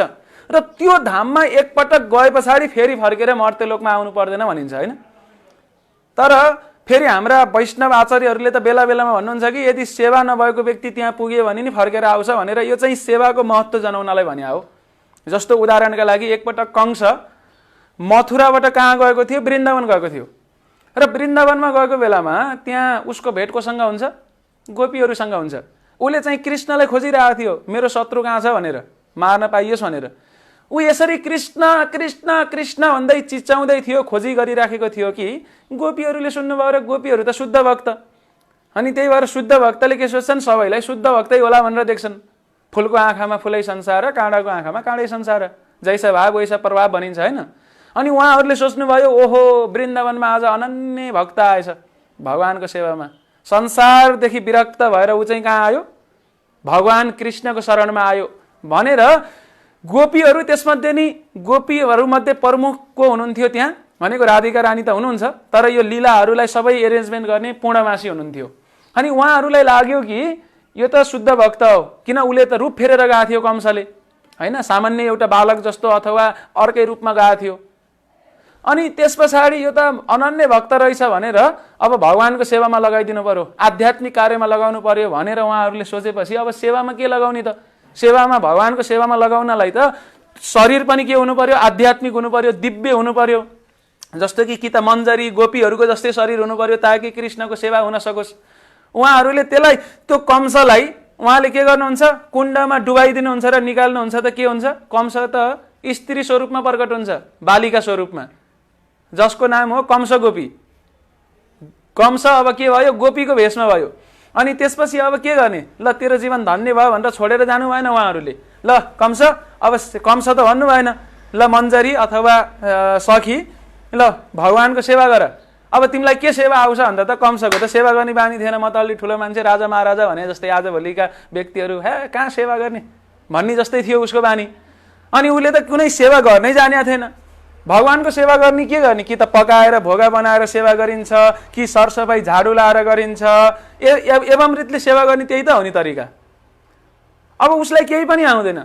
अनि सबै यो सेवा आउँछ आउँदैन, गीत गाउन आउँछ आउँदैन, नाच्न आउँछ आउँदैन, बजाउन आउँछ आउँदैन, पकाउन आउँछ आउँदैन होइन, फर्निचर बनाउन आउँछ आउँदैन, हरेक कुराहरू आउँदैन भनेपछि सबभन्दा सजिलो सेवा के छ त भनेर त्यो लिस्टमा गोपीहरूले हेर्दाखेरि त्यो गोबरलाई सुकाउने र गुइठा बनाउने के, गोबरको जुन पछाडि दाउराको रूपमा प्रयोग गर्नलाई भित्ता भित्तामा टाँसेर जुन गोबर गुइठा बनाउने चलन छ, सबभन्दा सजिलो त्यही हो। ल यही गर त नि भनेको हो। ल उसले प्रयास त गर्यो, तर प्रयास गरेको बानी नै छैन नि त सेवा गर्ने जीवनकालमा, हुँदै हुँदैन, त्यो पनि गर्न सक्दैन त्यति सिम्पल। अनि गोपीहरूलाई शङ्का भयो, अरे कंसलाई अब त्यहाँ गोपीको भेष प्राप्ति भइसक्यो हो, तर अब सेवा आएन। गोपीहरूलाई शङ्का लाग्यो, होइन होइन यो शुद्ध भक्त हुनै सक्दैन, नत्र त सेवा त हुनै पर्थ्यो नि, सेवा त गर्नु पर्थ्यो। के गर्नुभयो, फेरि उसलाई त्यही कुण्डमा पानीमा डोब्नु भयो, निकाल्नु भयो, पहिला जस्तो थियो त्यस्तै बनाएर जा सेवा, आध्यात्मिक संसारमा आएर सेवा नगर्ने भएको, सेवा आउँदैन केही पनि। हामी भने के गर्ने शुद्ध भक्त होला भनेर सोचेको भनेर धपाइदिनु भयो। सार के हो त, सेवा त गर्नु पर्दो रहेछ नि। त्यही भएर यो हरे कृष्ण महामन्त्र जप गर्नुको अर्थ के भन्दाखेरि सेवाका लागि हामीले निवेदन दिएको। अनि निवेदन दिएपछि के हुन्छ, भगवानले चाहिँ साँच्ची नै यसले वास्तविक निवेदन दिया हो कि ख्यालठट्टाको निवेदन दिएको भनेर उहाँले के गर्नुहुन्छ, केही न केही सेवा दिनुहुन्छ। यसो हेरेको मन्दिर सफा फोहोर छ अरे, अनि मन्दिर फोहोर छ तर हातमा के छ, हरे कृष्ण गरिरहेको छ, त्यो फोहोरलाई हेर्दै हेर्दैन। मायाको छ सेवा, मिल्या छ सेवा, भगवानले जागिर पनि दिनुभयो, जागिरका लागि निवेदन हालेको, जागिर पनि मिलो, भने जस्तै जागिर मिलो, तर वास्तै गर्दैन। माकुराका झाल त्यत्तिकै छन्, टोयलेट बाथरुम त्यति नै फोहोर छन्, पकाउनु पर्ने त्यो पाकिया छैन, विग्रह सेवा गर्नुपर्ने भएको छैन, बुक डिस्ट्रिब्युसन गर्नुपर्ने भएको छैन। अनि के हुन्छ, त्यो जागिर दिनेवालालाई नि वाक्क लाग्छ, यसले बेकारमा नक्कली निवेदन हाले आएछ, काम गर्ने इच्छा रहन्छ भनेर के हुन्छ, त्यस पछाडि उसको जागिर पाउने जुन अधिकार थियो त्यो पनि खोसिन्छ। त्यही भएर हामीहरू जहिले नि सावधान हुनुपर्छ कि हरे कृष्ण महामन्त्र जप गरिन्छ, जप गरेपछि के हुन्छ, हामीलाई चाहिँ जपको परिणाम स्वरूप सेवा मिल्छ। जति धेरै राम्रो सेवा गर्छौं त्यो सेवाले फेरि हामी जप गर्नलाई भोकाउँछौं। जस्तो उदाहरणका लागि जप भनेको चाहिँ खाना हो, हाम्रो दैनिक जीवनको आध्यात्मिक संसारको खाना भनेको जप हो, भगवानको नाम। जस्तो कि यो भौतिक संसारमा नि हामीले खाना खानुपर्छ, खाना खाएपछि के हुन्छ, शक्ति आउँछ, शक्ति आएपछि के हुन्छ, हामीलाई काम गर्ने तागत मिल्छ र हामीले काम गर्न सक्छौं। खानै खाएन भने तागतै मिल्दैन। अनि खाना खायो, खाँदाको बित्तिकै बिस्तारमा गएर सुत्यो भने पछाडि खाना खाने बेला भइसक्यो हुन्छ तर रुचि नै लाग्दैन, पचेकै हुँदैन नि त। भनेको के हो भन्दाखेरि यदि हामीले भगवानको सेवा गर्यो भनेपछि नाम जप्नलाई रुचि आउँछ भनेको काम गरेपछि भोजन खानलाई मन लाग्छ, अनि भोजन खाएपछि भनेको नाम जपेपछि फेरि कृष्णको सेवा गर्न मन लाग्छ। त्यही भएर यो सेवा र जुन जप छ एकअर्कासँग एकअर्काका परिपूरक भएर एकपछि अर्को भएर अगाडि बढ्छन् निरन्तर रूपमा। र यो कुरा चाहिँ आजको श्लोकाले सेन्ट्रल्ली यही कुरालाई फोकस गरेको छ भनेको चाहिँ एना केना प्रकारेण हामीले सेवा गर्नैपर्छ। हाम्रो सिप अनुसार कसैलाई अब पढाउने सेवा छ योग्यता छ होला, ठिक छ, पढाएर सेवा गर्न सकिन्छ। कसैलाई गाउने योग्यता छ, कसैसँग गाएर सेवा गर्न सकिन्छ। कसैलाई पकाउने राम्रो योग्यता छ, पकाएर सेवा गर्न सकिन्छ। त्यही भएर कृष्णले गीतामा के भन्नुभयो 9 अध्याय 26 नम्बर श्लोकमा यत करोसि यदसनासि यन्जुहोसि ददासि यत तपस्यसि कौन्तेय तत्कुरुष्व मदर्पणम। कुन्ती पुत्र, तिमीले जे खान्छौ, जे काम गर्छौ, जस्तो दान तपस्या गर्छौ, त्यो सबै कुरा मलाई अर्पण गरेर गर। भगवानले भन्नुभएको यही हो कि होइन? भनेपछि हामीले चाहिँ भगवानलाई सबै कुराहरू अर्पण गर्दै गर्दाखेरि भनेको हामीले जुन कार्य गरिराखेका छौँ त्यो कार्य पनि भगवानको सेवाका लागि गर्न सक्छौँ र हामीसँग भएको योग्यताहरू जे जानेका छौँ भगवानको सेवामा लगाउन सक्छौँ। भक्ति यति सजिलो छ। भक्ति गर्नका लागि अरू कुनै अतिरिक्त नियमहरू अतिरिक्त सिपहरू सिक्न जरुरी नै छैन। आफूसँग भएको सिप भगवानको सेवामा लगाउन सकिन्छ। यदि जरुरी छ भने अतिरिक्त सिपहरू सिक्न सकिन्छ, तर सामान्यतः आफूसँग भएका सिपहरू नै पर्याप्त हुन्छन्। त्यसलाई भगवानको सेवामा लगाउने, आफ्नो स्वभाव अनुसारको सेवा भगवानको सेवामा हामी समर्पित हुँदै जाने। र यसरी हामी भगवानको सेवा बिना यो संसारबाट जन्म मृत्युको चक्रबाट मुक्ति पाम्ला, उन्मुक्ति प्राप्त गरौँला भनेर कुनै पनि चान्स छैन। त्यही भएर इतिहासमा ठुला ठुला उदाहरणहरू ठुला ठुला भक्तहरूको दृष्टान्त दिन सकिन्छ जसले चाहिँ पुरा जीवन भगवानको केमा सेवामा संलग्न गर्नुभयो। उदाहरण ल्याउँ न त, जस्तो 2-4वटा उदाहरण हेरौँ। प्रभुपाद जसले पुरा जीवन आफ्नो गुरु महाराज भक्ति सिद्धान्त सरस्वती ठाकुरको सेवामा लगाउनु भयो। गुरुको जुन आदेश थियो त्यो आदेशका लागि आफ्नो पुरा जीवन समर्पित गर्नुभयो। 70 वर्षको वृद्ध उहाँ चाहिँ अमेरिका जानुभएको केसका लागि? इन्द्रिय सुखका लागि। अमेरिका यसो हेरौँ न त, सबै एकदम ठुलो देश भन्छन्, सम्पन्न विकसित देश भन्छन् भनेर जानुभएको हो त? होइन। किन जानुभएको भन्दाखेरि गुरु महाराजले आज्ञा दिनुभएको थियो तिमी पश्चिमा देशहरूमा गएर तिमी शिक्षित छौ, त्यहाँ गएर अङ्ग्रेजीमा प्रचार गर भनेर शिक्षा आदेश दिनुभएको थियो। र गुरुको आदेशलाई के भन्छ? बाँडी सेवा। त्यो बाँडी सेवाका लागि उहाँ चाहिँ कहाँ जानुभयो? अमेरिका जानुभयो। प्रभुपादजी मात्र होइन, भक्ति सिद्धान्त सरस्वती ठाकुर आफ्ना गुरुको होइन भक्ति विनोद ठाकुरको आदेश अनुसार जीवन समर्पित गर्नुभयो। र त्यसै गरेर हामी परम्परामा जाने भने पछाडि नरोत्तम दास ठाकुर जस्ता महान भक्तहरू छन् जसले चाहिँ गुरुको सेवामा पुरा जीवन समर्पण गरेका छन्। हैन, यस्ता उदाहरणहरू अनगिन्ती छन्। जस्तो षड गोस्वामी, रूप गोस्वामी, सनातन गोस्वामी, जीव गोस्वामी, उहाँहरूको प्रसङ्ग हेर्ने भनेपछि जीव गोस्वामीलाई हाम्रो यो गौडीय वैष्णव परम्पराको टप विद्वान मानिन्छ। उहाँमा त्यो विद्वता थियो, सबै शास्त्रहरू जान्नु भएको थियो, तर उहाँले त्यो विद्वताबाट भगवानलाई प्रसन्न गर्न सकिन्छ भनेर ठान्नु भएन। उहाँले भगवान प्राप्तिका लागि के गर्नुभयो? चैतन्य महाप्रभुलाई खुसी पार्नलाई, कृष्णलाई खुसी पार्नलाई कसको सेवा गर्नुभयो? रूप गोस्वामीको सेवा गर्नुभयो, सनातन गोस्वामीको सेवा गर्नुभयो। र यसरी हाम्रा हरेक इतिहास हेर्ने भनेपछि जस्तो कि हाम्रो यो परम्परामा चाहिँ अरू धेरै भक्तहरू छन्। चैतन्य महाप्रभुका गुरु को हुनुहुन्छ? ईश्वरपुरी। र ईश्वरपुरीका गुरु को हुनुहुन्छ? ईश्वरपुरीका गुरु को हुनुहुन्छ? माधवेन्द्रपुरी। र माधवेन्द्रपुरीका धेरै शिष्यहरू थिए, तर ईश्वरपुरीले चाहिँ माधवेन्द्रपुरीको वृद्ध कालसम्म पनि यसरी सेवा गर्नुभयो कि त्यो सेवाले प्रसन्न भएर जुन ईश्वरपुरीलाई उहाँले पुरा शुद्ध भक्ति प्रदान गरिदिनु भयो भगवानको सेवामा। तर अरू पनि थिए जसले चाहिँ माधवेन्द्रपुरीको ईर्ष्या गर्थे र हैन यो मायावादको तर्कहरू पेश गर्थे। यसरी हाम्रो परम्परामा हेर्ने भनेपछि सबै महान आचार्यहरूले भगवानका भक्तहरूले चाहिँ वैष्णवहरूको सेवा गर्नुभएको छ। र मैले अगाडि पनि भने श्री वैष्णव परम्परामा दुईवटा कुरालाई महत्त्व दिन्छ, भक्तको सेवा र अर्को कुरा चाहिँ यो शुद्ध भक्ति जुन चाहिँ ज्ञान र कर्म मिश्रित छ। भनेपछि भगवानका भक्तको सेवा बिना त मुक्ति प्राप्त सम्भावनै छैन भनेर भनिन्छ त्यहाँ। जस्तो म 2-4वटा उदाहरणहरू त्यहाँबाट नि लिएर हेरौँ न त। श्री वैष्णव परम्परामा एकजना महान आचार्य हुनुहुन्छ श्री वैष्णव परम्परामा, जसको नाम हो कान्छी पूर्ण है। कान्छी पूर्णको जीवनबाट हामीले भगवानलाई प्राप्ति गर्नका लागि के कुरा जरुरी छ त, यो कुरालाई पुरा जति चाहिने हो त्यो भन्दा बढी जानकारी पाउँछौँ। कान्छी पूर्ण महान अनन्य श्री वैष्णव आचार्य हुनुहुन्छ, जो चाहिँ जब उहाँले भगवानको सेवा गर्नुहुन्थ्यो, उहाँ यति पवित्र यति प्योर शुद्ध हुनुहुन्थ्यो कि भगवान भरतराज, भगवान कृष्ण अर्थात् विष्णु भरतराज स्वरूपमा जब हुनुहुन्थ्यो, भरतराज भगवान कान्छी पूर्णसँग कुरा गर्नुहुन्थ्यो।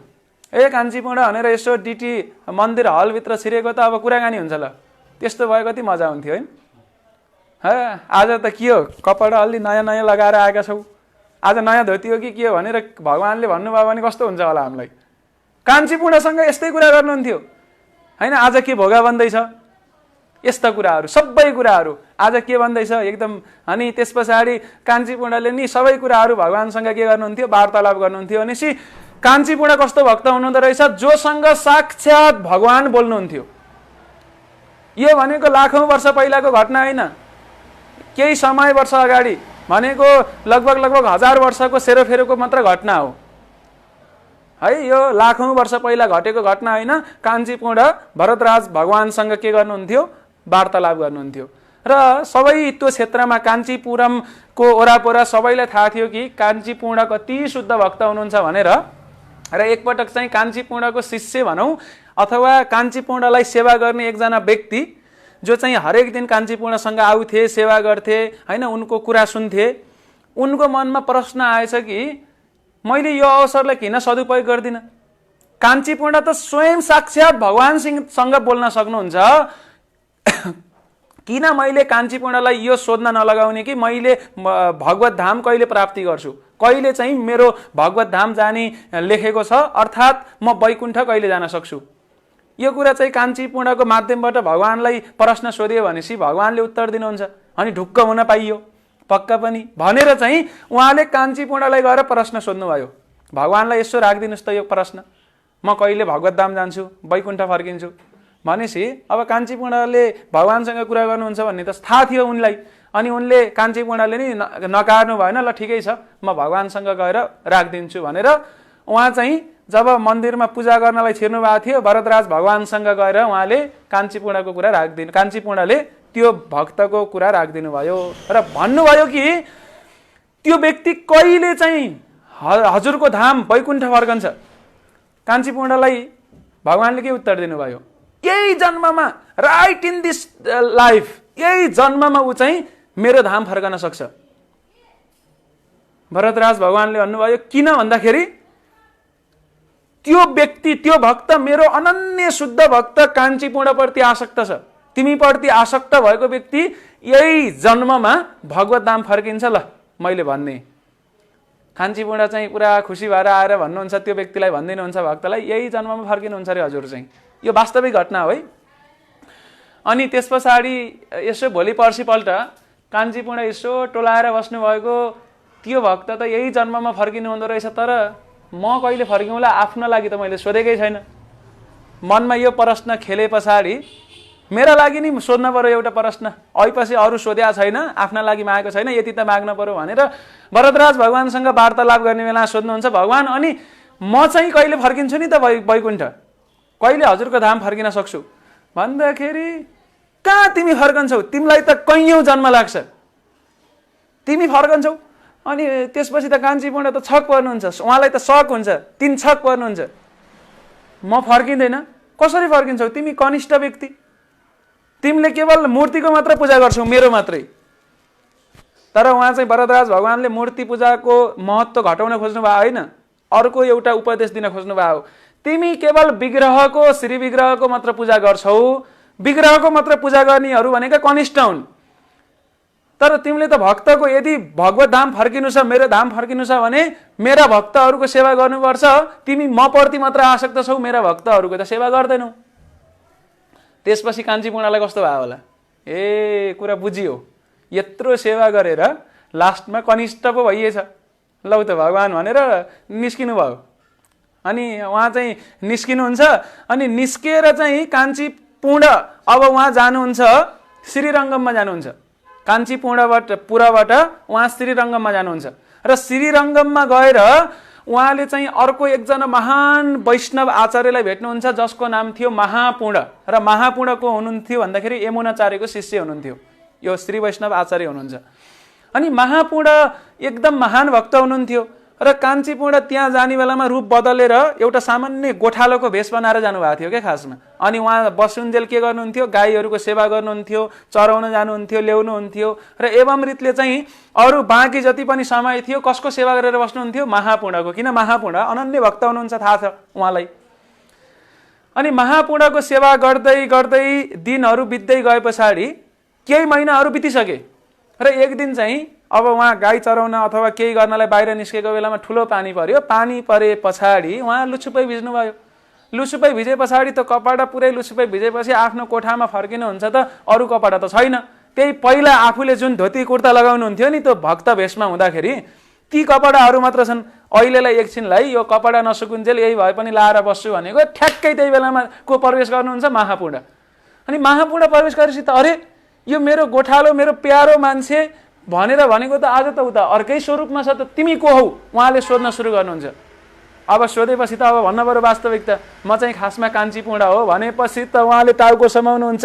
तिमी जस्तो महान भक्तबाट मैले सेवा गरेँ लिएँ अहिलेसम्म, तिमीलाई एउटा सामान्य व्यक्ति ठानेर आजसम्म त मैले के गरेँ भन्दाखेरि तिमीबाट पो सेवा लिएँ त। हजुर जस्तो महान भक्तले यस्तो के गर्नुभएको, उहाँ एकदमै उहाँलाई अप्ठ्यारो लाग्छ। त्यस पछाडि अब यो लीला त भइहाल्यो। त्यस पछाडि अब उहाँले महापूर्णले अरू सेवा थप सेवा गर्न त दिनुहुन्थेन। अनि उहाँ कहाँ फर्किनुभयो, फेरि काञ्चीपुरम नै फर्किनुभयो र काञ्चीपुरममा भगवान भरतराज हुनुहुन्थ्यो र भरतराज भगवानलाई पनि जब काञ्चीपूर्णले छोडेर जानुभयो, प्यारो भक्तले छोडेपछि के भइरहेको थियो, साह्रै मिस गरिरहनु भएको थियो त्यो भक्तलाई, काञ्चीपूर्णलाई। कहिले आउला मेरो काञ्चीपूर्ण भनेर बसिरहनु भएको थियो। उहाँलाई एकदम गर्मी हुन्थ्यो। काञ्चीपूर्णले जब जब यो मोर पङ्खहरू अथवा चामरहरू उहाँ हल्लाइदिनुहुन्थ्यो, फ्यान लगाइदिनुहुन्थ्यो, एकदम शीतल हुन्थ्यो। काञ्चीपूर्ण नभए पछाडि उहाँलाई पनि उकुस मुकुस भइरहेको थियो, कहिले फर्कन्छ होला भनेर। काञ्चीपूर्ण फर्किनुभयो। अनि फेरि गएर अब भगवान्सँग घुर्काउनुहुन्छ। अब म कहिले जान्छु, म भगवतधाम जान्छु कि जान्न भन्नुहोस् भनेको। अब चाहिँ जान्छौ। किन कसरी जान्छु भन्दाखेरि यत्रो समय सेवा गर्यो नि त मेरा भक्तको, अब चाहिँ तिमी जान्छौ, अब मलाई छोडेर जानु पर्दैन है, अब तिम्रो यही जन्ममा ब्याक टु गडेटको टिकट लायो। सार के हो हेर्नुहोस् त, भगवानको डाइरेक्ट सेवा गर्नु त राम्रो छ, गर्नै पर्छ। तर काञ्चीपूर्णको उदाहरणबाट त अझ के कुरा सिकियो भन्दाखेरि भगवानका भक्तको सेवा त गर्नै पर्छ। केही समय अगाडि हामीले कालिया नागको पनि कथा गरेका थियौँ। कालियाका पूर्वजन्मका बारेमा धेरै कुराहरू पाइन्छन् हैन। यता गर्ग संहिता लगायत यिनीहरूमा चाहिँ कालियाको बारेमा केही वर्णन छ र केही आचार्यहरूले चाहिँ कालियाको पूर्वजन्मको बारेमा एउटा यस्तो कथा पनि वर्णन गर्नुहुन्छ कि कालिया पूर्वजन्ममा को हुनुहुन्थ्यो, उहाँ चाहिँ कालिया पूर्वजन्ममा एकजना व्यक्ति राजा हुनुहुन्थ्यो जो चाहिँ यता त्यही कान्छी क्षेत्रतिरै त्यतातिरको एउटा व्यक्ति हुनुहुन्थ्यो।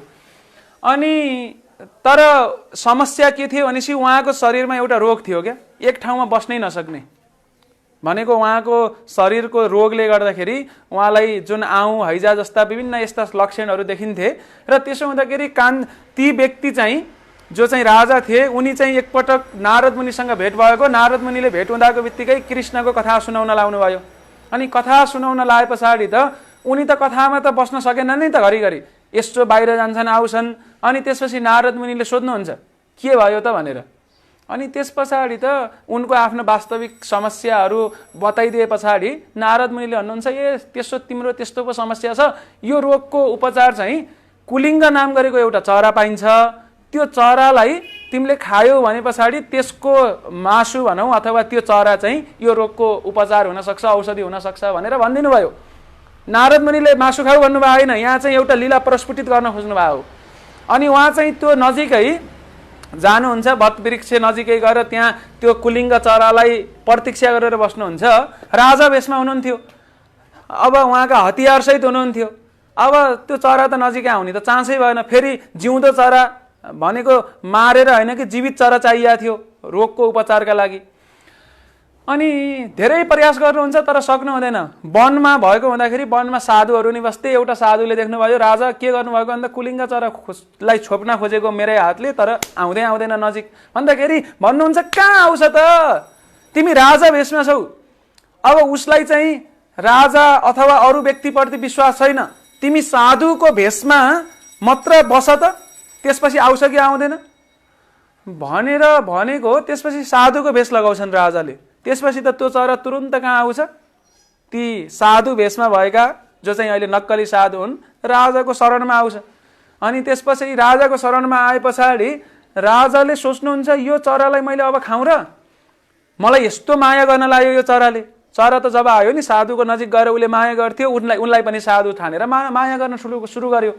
अनि त्यस पछाडि ती राजा चाहिँ जो अहिले साधु भेषमा हुनुहुन्थ्यो उहाँले सोच्नुभयो म केवल साधुको भेष धारण गर्दा त यसले मलाई वास्तविक माया गरेको छ भने, यस्तो प्रेम गरेको छ भने म वास्तविक साधु नै भएपछि के गर्ला, यसलाई त मैले यस्तो प्रेम गर्नेलाई मैले मार्नु हुँदैन भनेर छोडिदिनुहुन्छ।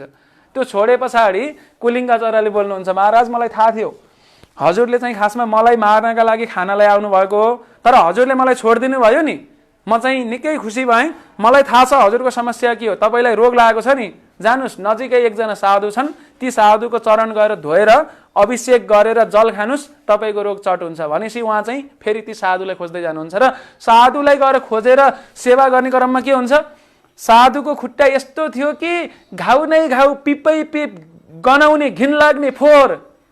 अरे बाबा कसरी त्यो चरण अभिषेक गर्नु, तैपनि उहाँले जबरजस्ती नाक थुनी थुनी अभिषेक गर्नुहुन्छ। मुखमा हाल्नुपर्ने हो नि त उहाँको त्यो रोग निको पार्नलाई, तर उहाँलाई मुखमा हाल्न हिम्मतै आउँदैन।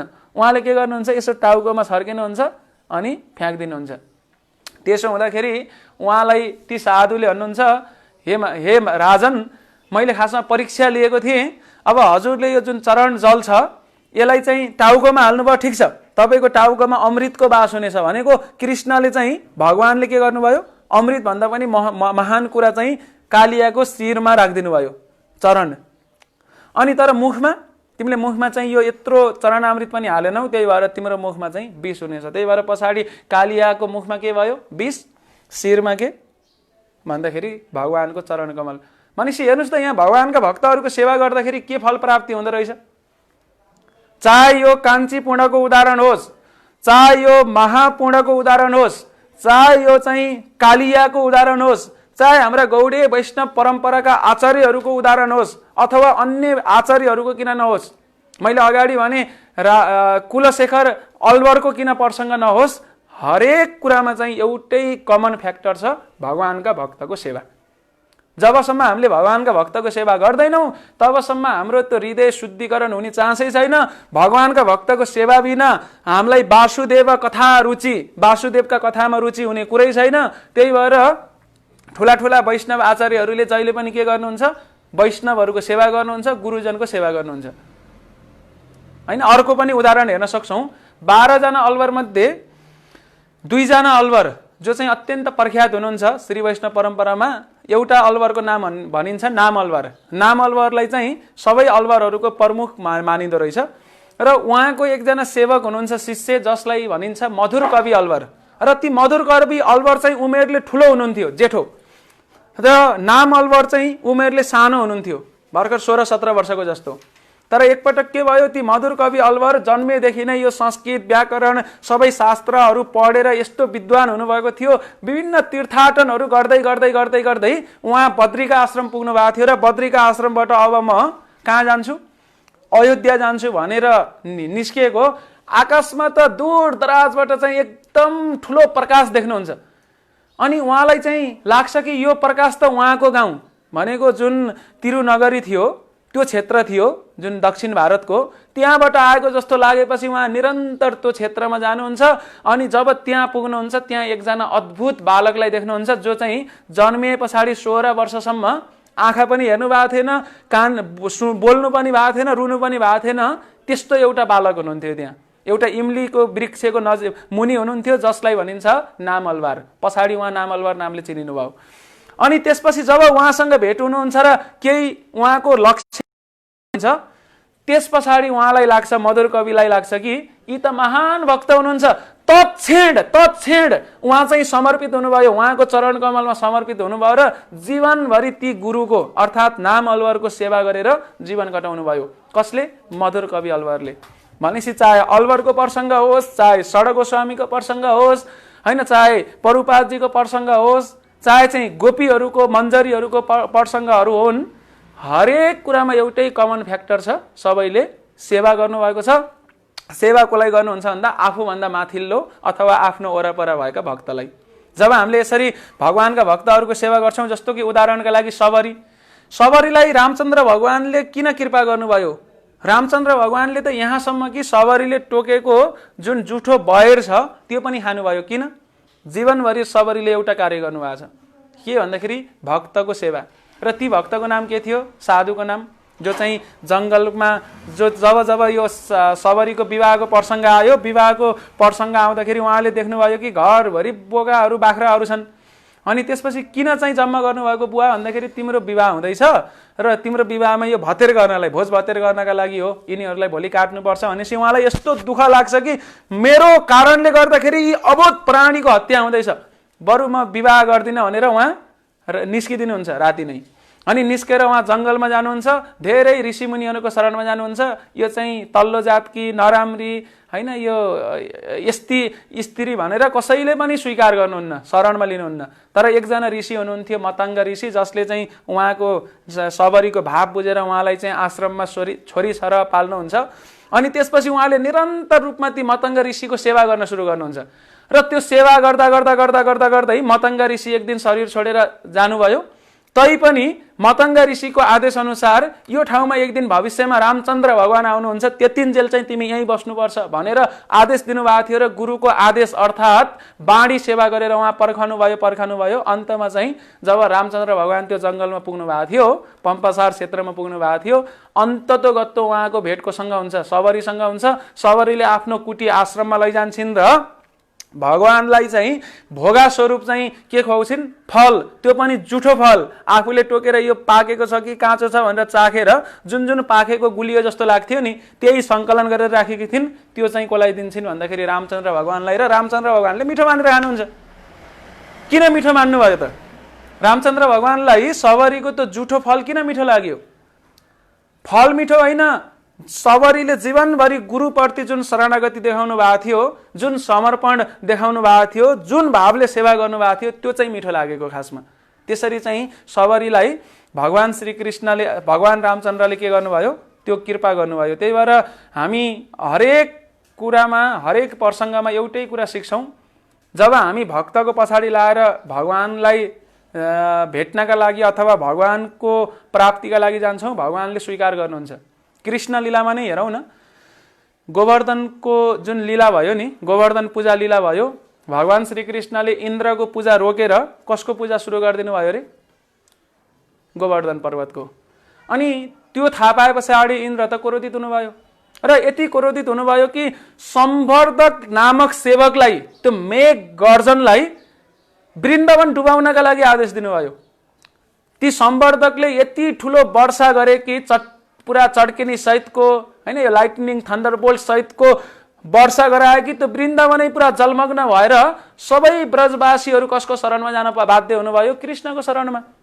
जब उहाँ कृष्णको शरणमा जानुभयो, त्यसपछि के भयो त भन्दाखेरि कृष्णले गोवर्धन पर्वतलाई 7 दिन 7 रातसम्म छाता सरह बनाएर सबै ब्रजवासी भक्तहरूलाई आश्रयमा राख्नुभयो। भनेपछि 7 दिन पछाडि त इन्द्रलाई गल्ती महसुस भयो, मैले त ठुलो गल्ती गरेछु, कृष्ण त मेरा पनि प्राणनाथ, मेरा पनि शक्तिदाता, प्राणदाता हुनुहुँदो रहेछ भनेर महसुस भएपछि अन्ततोगत्तो चाहिँ इन्द्रलाई चाहिँ के गर्नु पर्यो? एकदम लज्जित हुनुभयो। उहाँ यति लज्जित हुनुभयो कि मुख देखाउने पनि कुनै ठाउँ थिएन के। उहाँले त वृन्दावन सखा पार्छु भन्नुभएको थियो नि, कृष्णको वृन्दावन। अब कृष्णसँग के मुख देखाएर जाने? अनि त्यसपछि उहाँले, इन्द्रले सोच्नुभयो, किन उहाँ पनि एक किसिमले भक्त त हो, छेडिक रूपमा मात्र उहाँलाई त्यो अलिकति भ्रान्ति भएको थियो। अनि उहाँले बुद्धि लगाउनु भयो र त्यसपछि सुरभि माताको शरणमा जानुभयो। हे सुरभि, हे माता, कृष्णलाई हजुर साह्रै प्रिय हुनुहुन्छ, म चाहिँ कृष्णसँग माफी माग्न जान चाहन्छु, तर कृष्णसँग सिधै मुख देखाउने मेरो छैन त्यो पोजिसन, के मुख देखाउनु। त्यही भएर कृपा गरेर हजुर पछाडि अगाडि अगाडि लाग्नुहोस्, म पछाडि पछाडि लुकेर चाहिँ कृष्णको शरणमा जान्छु। अनि कृष्णलाई भेट्नलाई त सुरभि गाई आउनु भएको छ। सुरभिलाई देखे पछाडि कृष्णले भन्नुहुन्छ, ओ सुरभि खुसी हुनुहुन्छ, किन आयो भनेर सोध्नुहुन्छ। अनि त्यस पछाडि सुरभिले भन्नुहुन्छ कि हे भगवान, हे नाथ, मेरो पछाडि म यत्तिकै मेरो कामले आएकी होइन, मेरो पछि हजुरको एकजना भक्त हुनुहुन्छ जो चाहिँ हजुरसँग केही भन्न चाहनुहुन्छ र उहाँ मेरो पछाडि लुकिरहनु भएको छ। उहाँलाई लिएर आएको भनेपछि को चाहिँ लुकेको भन्दा त इन्द्र लुसुक्क निस्किनुहुन्छ। अनि त्यस पछाडि सुरभि गाईलाई अगाडि सारेपछि त अब कृष्णको क्रोध त शान्त भयो। अनि त्यसपछि उहाँले प्रार्थना गर्नुहुन्छ होइन, जुन हामी सुरभि कुण्ड छ, गोविन्द कुण्डहरू छन् होइन वृन्दावनमा। अनि त्यस पछाडि जब उहाँले प्रार्थना गर्नुहुन्छ त्यस पछाडि भगवान कृष्णले उहाँलाई माफ दिनुहुन्छ। किन? माफ त दिनै नमिल्ने गल्ती गरेका हुन् इन्द्रले। कृष्णका त्यस्ता प्यारा त्यसरी घनघोर वर्षा गरेर एक मुष्टमा मार्ने त अरू असुरहरूले नै गरेका थिएनन् त्यस्तो धृष्टता। तर इन्द्रको त के थियो प्रयास, एक मुष्टमा सबैलाई सक्न खोजेका हुन् कि होइनन्, वृन्दावनलाई नै सखा पार्न खोजेका हुन्। त्यस्तो जघन्य अपराध गरिसकेका इन्द्रलाई पनि भगवानले किन शरणमा लिनुभयो, स्वीकार गर्नुभयो, माफ दिनुभयो? एउटै कारणले, इन्द्र र भगवानको बिचमा को हुनुहुन्थ्यो? सुरभि गाई। सुरभि गाई को हुनुहुन्छ? भगवानको भक्त, अनन्य भक्त। अनि अनन्य भक्तको जसले चरण स्पर्श गर्छ, जसले धोती समाउँछ अथवा जसले पुच्छर समाउँछ, कृष्णसँग त्यतिको तागत छैन कि त्यो व्यक्तिलाई कृष्णले त्याग गर्न सक्नुहोस्। त्यही भएर हिजो पनि हामीले भन्यौँ, राधा रानीले कसैलाई सिफारिस गर्नुभयो भने कृष्णले उसलाई सिधै इन्ट्री दिनुहुन्छ।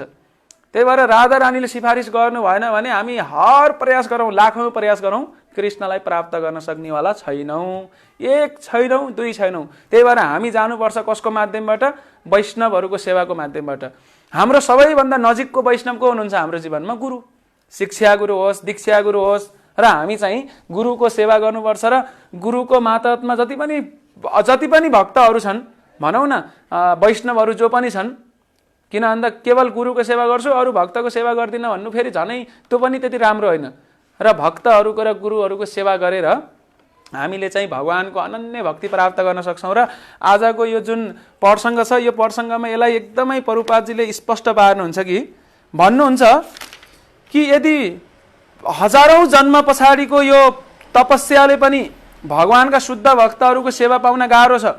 ती शुद्ध भक्त जो भगवत धाममा जानका लागि मार्गमा छन्, सेवा पाइँदैन। तर कथम कदाचित यदि कोही भगवानका शुद्ध भक्तहरू चाहिँ को सेवा गर्न पाइयो भने पछाडि के हुन्छ त भन्दाखेरि प्योर डिभोटी जो चाहिँ भगवानका शुद्ध भक्त छन्, जो 100% भगवानको सेवामा लागेका छन्, भगवानको गुणगान गर्नका लागि लागि परेका छन्, अनि जो भगवान देवताहरूका पनि स्वामी हुनुहुन्छ, चराचर जगतका हरेक प्राणीहरूका नियन्त्रक कन्ट्रोलर हुनुहुन्छ, त्यस्ता भगवानको सेवामा लाग्नुपर्छ। त्यस्ता भगवानका भक्तहरूको सेवामा लाग्नुपर्छ र भगवानका भक्तको सेवा गरेर हामीलाई त्यही फल प्राप्ति हुन्छ जुन फल ती महान भक्तहरूले भगवानको सेवा गरेर प्राप्त गरेका छन्। त्यही भएर सजिलो उपाय के रहेछ? भगवानको सेवा त अलिकति टाढाको कुरा, हामीसँग श्रद्धा पनि छैन, तर हामीसँग नजिकैको हुनुहुन्छ, भक्तहरू हुनुहुन्छ, वैष्णवजनहरू हुनुहुन्छ, जसको सेवा गर्नुपर्छ। र उहाँहरूलाई वैष्णवलाई सबैभन्दा बढी मनपर्ने कुरा के हो भन्दाखेरि भगवानको नाम जप गरेको, कीर्तन गरेको, सबै भक्तहरू मिलेको, त्यो चाहिँ मनपर्छ। प्रभुपादजीले नै भन्नुहुन्थ्यो कि इफ यु लभ मी होइन, कोअपरेट होइन, एकअर्कासँग तिमीहरू चाहिँ कोअपरेट गर्नुपर्छ, समझदारीमा अगाडि बढ्नुपर्छ होइन। Your love for me will be tested. प्रभुपादजीले जीवनमा अन्तिममा यही कुरा भन्नुभएको छ, how much you cooperate with each other होइन। भक्तहरूसँग हामी एकदम सहकार्य गरेर मिलनसार भएर एकअर्काको सेवा गर्दै अगाडि बढ्यो भनेपछि हाम्रो गुरुजन खुसी हुनुहुन्छ, भगवान खुसी हुनुहुन्छ। यो मर्त्य लोकको जुन यो चक्र छ, जन्म मृत्युको चक्र छ, यो चक्र हाम्रो सिद्धिन्छ अनि हामी त्यो भगवत धाम जान सक्छौँ, जुन धाम हाम्रो वास्तविक घर हो, सच्चिदानन्दमय जगत होइन।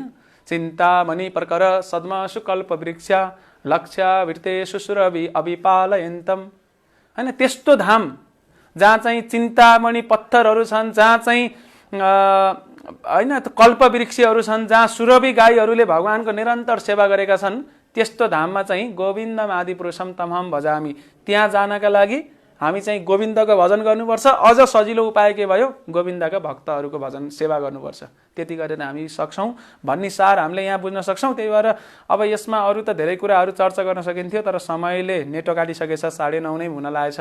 त्यसो हुँदाखेरि आज हामी यसलाई यतिमै रोक्छौँ र केही प्रश्नहरू फेसबुकमा आएका छन् भने हामी लिन सक्छौँ। हरे कृष्ण कृष्ण कृष्ण हरे हरे, हरे राम राम राम हरे हरे। केही प्रश्नहरू आएका छन् भने यसो हेरिदिनलाई मेरो अनुरोध छ है।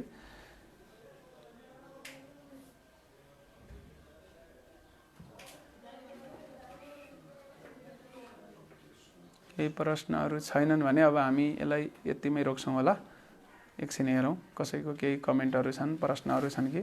हरे कृष्ण कृष्ण कृष्ण हरे हरे, हरे राम राम राम हरे हरे। राधा गोविंद हरि भगवान की, राधा बेणी माधव भगवान की, श्री शालिग्राम भगवान की, जगन्नाथ बलदेव सुभद्र महारानी की, गौर निताई की, नरसिंहदेव भगवान की, श्रील प्रभुपाद की, अनंत कोटि वैष्णव भक्त वृंद की, निताई गौर हरि प्रेमानंदे। हरे कृष्ण। धन्यवाद।